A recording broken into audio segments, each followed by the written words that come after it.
Hello, Greg from Balloon Market here, and welcome to BMTV. This week we are once again joined by Mark from Qualatex. Mark, thank you for coming. Hi, Greg. And Mark, we're approaching wedding season at this moment, aren't we? Okay.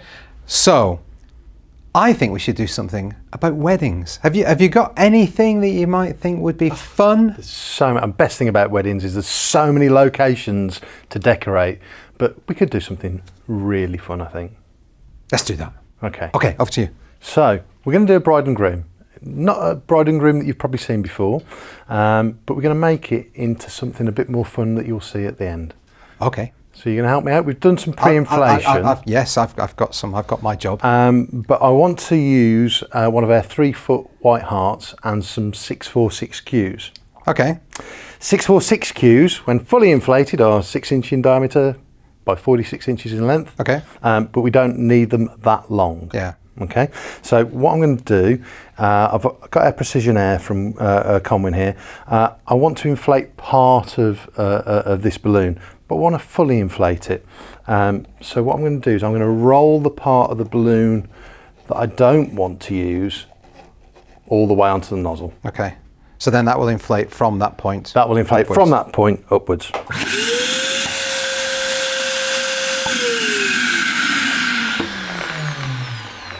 If you let a 646 down, it doesn't always reduce in length quickly. It will reduce in width before it reduces in length. Oh, right, okay. So that's why you always try and inflate as much as you can to start with. Yeah. Okay. Just knock that off. So why did you do it so you had a big neck? Is that just so it's easier to tie? No, that's so that I can dispose of the excess and have this end fully inflated. I see. Okay. So there's one. We need two. Just repeat that again. So that's why I'm pulling it all the way down.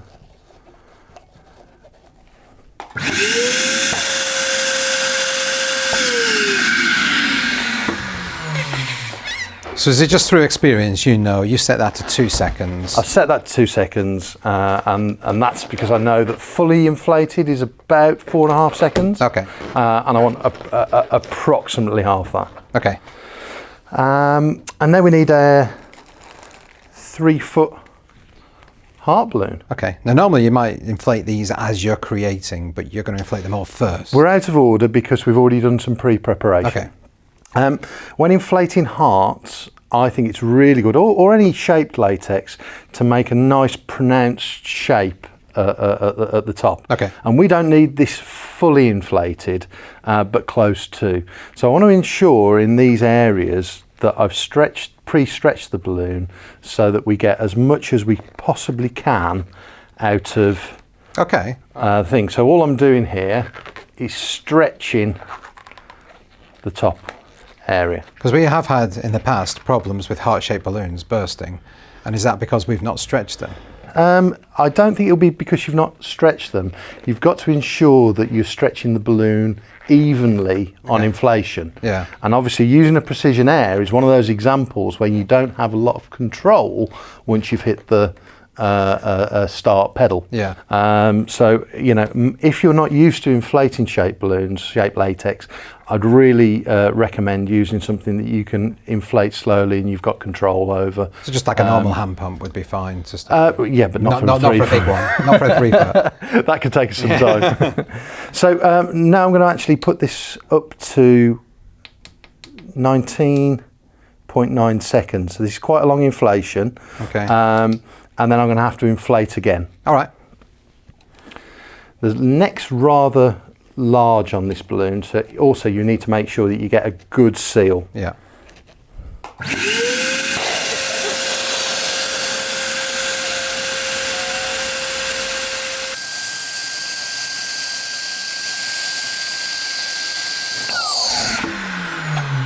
And now I'm going to drop the timing down because I need another 4.9 seconds.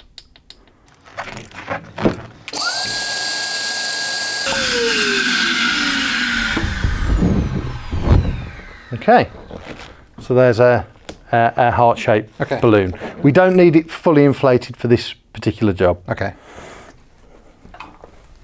So that's it. We're done with inflating for now, yeah? Done with the inflation now. Now we have got a balloon basics video on how to tie 3-foots. We do? But essentially what I'm going to do is I'm going to use a pre-prepared 260Q that I've taken the air out of and knotted off. I'm going to lay that across the neck. Scissor on my fingers.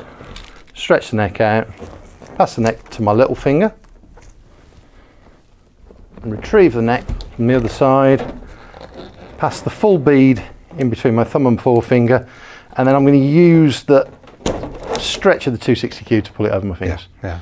And there you go, fully knotted and absolutely fine to use. Perfect. So I'm going to put this aside for 1 second, and then if you can pass me some clusters, we'll start with our base. That was number 1. That's number 1. So again, I need to weight this down. We're starting with the largest cluster first. Yeah. There is a balloon basics on how to create clusters. If you've not checked those out, just go to playlists, click on balloon basics, and you can see them all. So I'm just going to knot off nice and securely because I'm going to put a bit of pressure onto this 260Q. Okay. So I want to make sure that that's nicely securely knotted off to our weight, which is quite a heavy, substantial weight. And drop that into the centre of our clusters, push the necks down, stretch out, and then wrap round. Okay, there's another one. Thank you.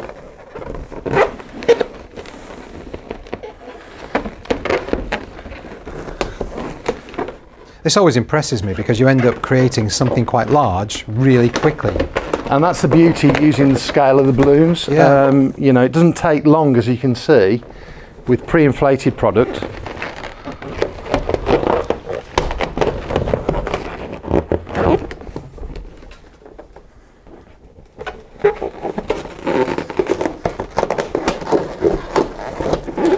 That's the last one. You're getting quicker. Practice, Mark, practice. I've been the assistant enough now to know how to do it. Okay, so now we're going to tie our heart off to the top. Now I could have just tied the neck straight to the leftover 260 there, but you'll find there'd be a bit of a gap and it's difficult to get the tension on. Yeah. So by tying this down, pulling that all the way down into our design, I can wrap under the bottom clusters. Yeah. So you've just gone down one cluster there. Just gone one cluster, and then with both necks together, just figure of 8 down, and there's our basic Groom body shape. Okay. So I'm guessing these are his arms. Yeah, fantastic. So what we're going to do is we could, and I used to attach these using a raisin knot technique. Yeah, I've heard about that. That's quite Can be a bit difficult, fiddly, isn't it? Yeah. but essentially these days you don't have to, because we've got balloon bond by click click, Balloon bond, yes. which is different to the stretchy tape. So we're going to attach this with balloon bond. Stretchy tape I always think of as a contact adhesive. Yeah.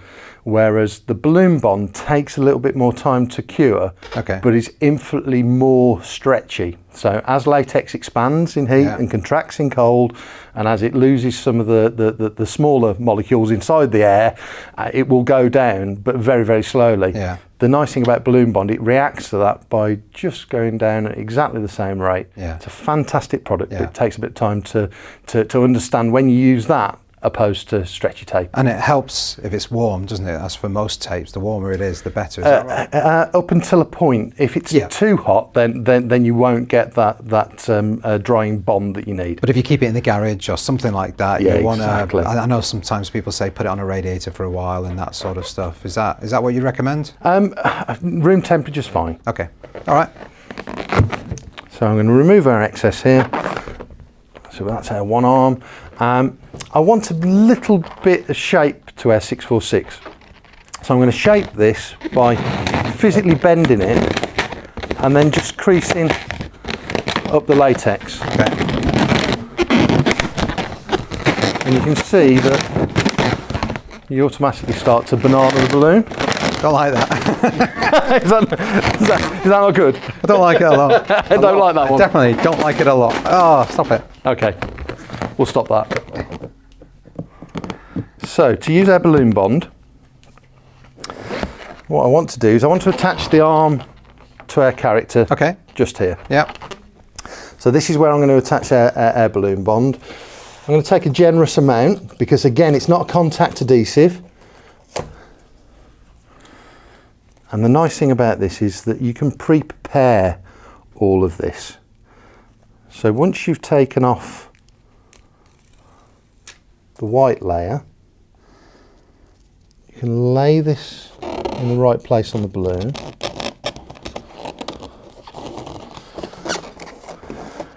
And that will start to bond there. As you're saying, a little bit of warmth of your hand rubbing on there normally helps, if you can keep hold of it. And then we'll repeat that for our other arm, which I'm going to put my bend in a different place here. Okay. Don't like that noise. Okay, because I want my arms to be in a different position. Okay.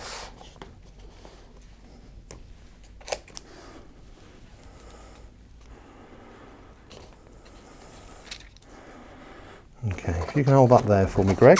I need to just get towards the top.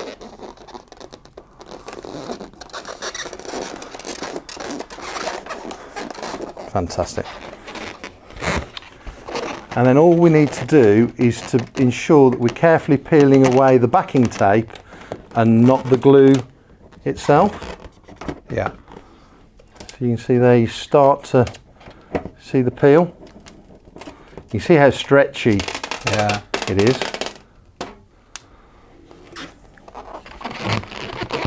And then if you can do the same the other side. We're going to do it at the same time, okay. Yeah, let's try and drop that on at the same time. Can't believe I'm actually getting involved. You're trusting me more. Which way we're doing it? That sort of angle? Yeah, and we're just making a character, so it doesn't exactly have to be perfect. You'll get more shape into it if they're slightly different either side. Now it's going to take around a minute to get a really good adhesion. We'll be back soon. Not quite sure what we're going to do for the next minute. I don't know, do a little dance. No. Sing a song. Sing a song. You were singing earlier. Mark was singing earlier. I got told to stop. Yeah. BMTV's Got Talent. Okay, so I'm done. So am I. Fantastic. Look at that. So we'll finish off with some little accessories. And this is his bow tie.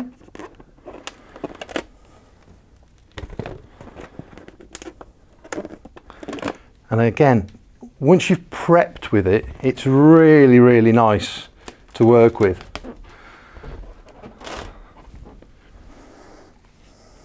Should we give him some cufflink? Oh, cufflink. Where do you want it? Which side? Right, cuff. I don't know, but there, where? Here? Yeah, that sounds Is good. that good? Yeah. I don't know. This is Be creative. Yeah, cufflink on his elbow.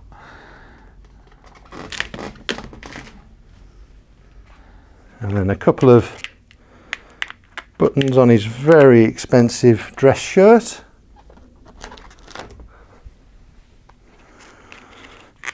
Okay, and I think that's about it.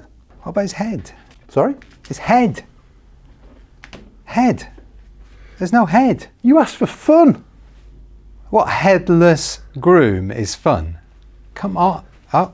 Let me take a selfie. Oh, that's clever, isn't it? If only we had a bride as well. Wow, so here we are, Mark. We've got well, seemingly I'm the bride and you're the groom. But these are awesome fun. And of course, selfies are really popular at the moment, and silly photos and the photo props and stuff like that. So these are awesome. Anyway, that's it. I hope you enjoyed that this week. Oh, no, Mark, we forgot once again. Question of the week. Question of the week. We need a question of the week. Oh. It's got to be something wedding related. Oh, this year's wedding colour. What do you think it is? Yeah. Okay. What do you think this year's wedding colour is? That's it. Thanks very much for watching. Thanks for subscribing. See you next time. Bye.